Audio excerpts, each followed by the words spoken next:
ডেকে নিয়ে বলে অভিযোগ আছে বলে আমাকে তুলে নিয়ে এসেছে, নিয়ে এখন আর্মস কেস দিচ্ছে। পাবে না।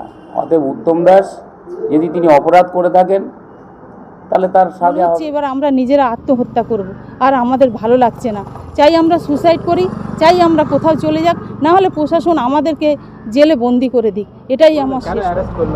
আমি তো জানি না কিছু, বাড়িতে রাত্রে খাচ্ছিলাম, সেই সময় তোমার হচ্ছে আমাকে ডেকে নিয়ে বলে অভিযোগ আছে বলে আমাকে তুলে নিয়ে এসেছে, নিয়ে এখন আর্মস কেস দিচ্ছে। আমি তো বলবো যে অন্যায় করছে যারা, তাদেরকে কোনো রকমই প্রশ্রয় দেওয়া হচ্ছে, আর যারা নিরপেক্ষভাবে মানুষরা বাড়ি আছে সেইভাবে তোমার হচ্ছে তাদেরকে অ্যারেস্ট করা হচ্ছে।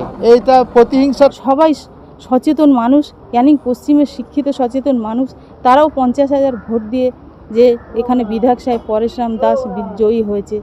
আপনারা বলুন, এটা কি সে কি কারচুপি করেছে? এত তো সিআরপিএফ ছিল, এত কেন্দ্র বাহিনী ছিল, নিশ্চয়ই মানুষ তাকে ভালোবেসে তার কাজের উপরে। আপনারা বলুন, ক্যানিংয়ে আজকে আপনারা দেখলে বুঝবেন 15 বছরে কি উন্নয়ন হয়েছে। এর আগে যখন সিপিএম ছিল তখন ক্যানিংয়ের কি পরিহাস ছিল, আর ওরা বলছে আমরা নাকি টাকা পয়সা সব খেয়ে নিয়েছি। তাহলে এত লাইট, জল, কল, এত উন্নয়ন, এত ঘরবাড়ি হলো কী করে?